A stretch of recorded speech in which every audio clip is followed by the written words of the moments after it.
माफी चाहूंगा भैया, काऊ विवाद में हम नहीं पड़ना चाहते हैं। और क्यों नहीं पड़ना चाहते हैं? क्योंकि जय यादव की बात करके हमारे लिए बहुत जूता उतर हुए। ठीक है, आज की दुनिया में फेमस सब वो चाह रहे, सब वीडियो बनाए वो चाह रहे, लेकिन सत्यता क्या है, कौन सत्य कह रहा है, कौन गलत बोल रहा है, ताको अंदाजा काऊ नहीं है। सिर्फ फेम चाहिए, फॉलोवर चाहिए। लेकिन सच्चाई जो है वो आज हम फिर एक बार बताना चाहते हैं। बाकी बाद में हमें विवादों से कोई मतलब नहीं है। कथा बेचने वालों सुन लो, यह मंच कोई बाजार नहीं, स्टार सम्राट लिखने से कोई होता विद्वान सरकार नहीं। ज्ञान देन तो बहुत आ रहे हैं सोशल मीडिया पे, सब कह देते हैं बहुत बड़े बड़े गुंडा है कि तुम फलानी जगह मिल रहे हो, तुम फलानी जगह मिल रहे हो, हम तुम्हारा जू कर दी, हम तुम्हारा वो कर दी। महाराज हम गुंडा नहीं है, नाम का तो मिले वो चाहते हैं, लेकिन तर्क की बात करें रहो। और दूसरी बात ये है कि हीरो सुधर जाओ, हाथ जोड़ रहे तुम्हारी, न तो तुम्हारी छुट्टियां टावा में कटी थी फिर कटी है। क्योंकि कर्म, धर्म भी कर्म को प्रधानता देता है, कर्म से ही धर्म बना है। अगर आपके कर्म ही सही नहीं है तो यह किस धर्म की बात कर रहे हो आप? कहना चाह रहा हूं कि कंठ में सुर अच्छा है तो क्या हुआ, सुर से शास्त्र नहीं बनता, चार तालियां बजने से ज्ञान का सागर नहीं बनता।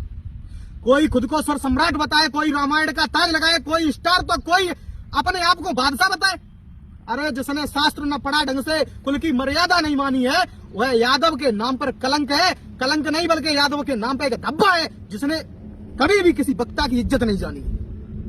वक्ता चाहे छोटा हो या बड़ा हो, हमारे स्वर सम्राट ब्रजेश कुमार शास्त्री जी परम आदरणीय बोल दिया करते थे कि चाहे छोटो हो चाहे बड़ो हो, प्रत्येक कलाकार की इज्जत करनी चाहिए। और सत्यता तो यही है, कोई पेट से बड़ो है कि पैदा नहीं होते।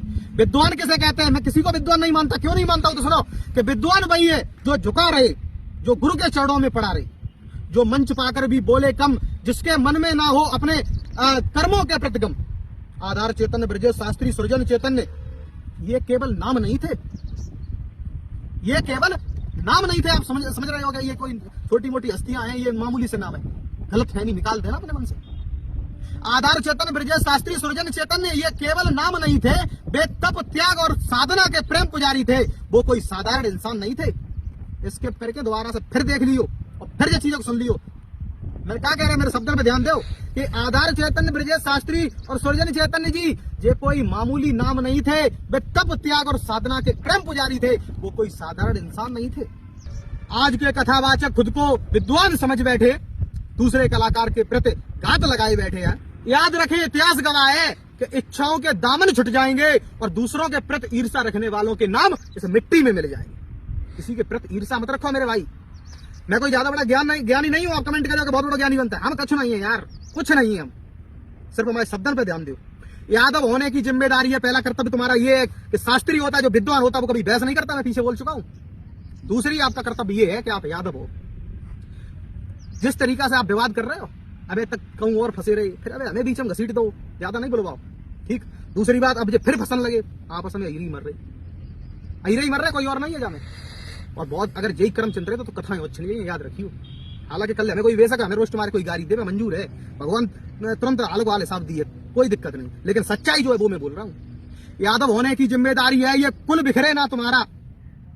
यादव होने की जिम्मेदारी है, ये कुल हमारा बिखरे ना। दुश्मन तो आस लगाए बैठे हैं कैसे भी यादव नाम का सूरज निखरे ना। ये तो सोचता है कि कैसे जो यादव की मट्टी पली तो है, सारी कथा हट गई, हम बैठे हैं। अरे चुटिया इतनी कटी थी, एक की कटी थी, अभी चारों जितने हो सबकी कटी है, क्योंकि कर्म ही ऐसे। माफी चाह रहे, बुराई बहुत लग रही है, गोली सी पार है, कर्म की आवाज ही ऐसी है कि छाती फाटते हुए चली जाती है। लेकिन सच्चाई है, जमाने में पड़े स्वीकार करने पड़े, समय रहते समझ जाओ, नाम छोड़ो और ज्ञान को पकड़ो, वरना समाज तय कर देगा कौन नगीना है और कौन कमीना है। बोलो जय यादव, जय माधव, बोल भगवान श्री योगी राज कृष्ण की जय, पिलुआ वाले की जय।